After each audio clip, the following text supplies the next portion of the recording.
And welcome back. Time now to go on the docket with KMIR News legal analyst John Patrick Dolan. Yeah, starting out tonight, we're going to talk about the Twin Palms accused arsonist, Rip Goforth, a criminal mastermind that stole $2,000, tried to set the building on fire. John, in what is assumed to be an attempt to cover up his crime, he's made quite a mess for himself. Well, it's an interesting case. I'm almost sort of chuckling at his name.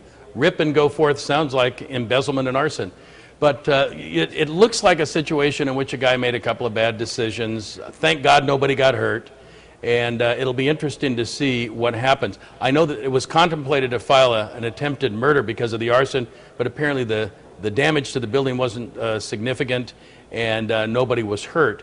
And so arson plus embezzlement is probably enough to deal with as far as Mr. Goforth is concerned. And it's one of those cases where you see a guy must have been awfully down on his luck to commit that kind of crime. And John, a mistrial declared in the Jodi Arias penalty phase retrial. Jurors could not reach a consensus. What's next? Well, what's next is sentencing. She's had two penalty phases. She had the one in the original trial after the original trial, and then she had this retrial in the penalty phase. Apparently Arizona, after two shots at it, there's not going to be another penalty phase. The judge apparently on sentencing in April has a choice of life without possibility or life with possibility of parole after 25 years. Given the fact that it was 11-1 for death, my guess would be we probably have a life without possibility sentence imposed on Jodi Arias, and that will be the end of the case. All right, real quickly, John, Supreme Court heard oral arguments last week on the latest challenge to Obamacare. When you hear the questions asked by the Supremes, if you will, does that give you any indication where they may be leaning?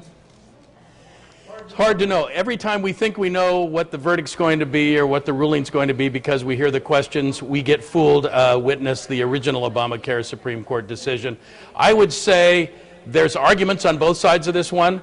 And especially since it was read this after you pass it, there may be a few people who say what should be done, which is really this should be sent back to Congress to get adjusted.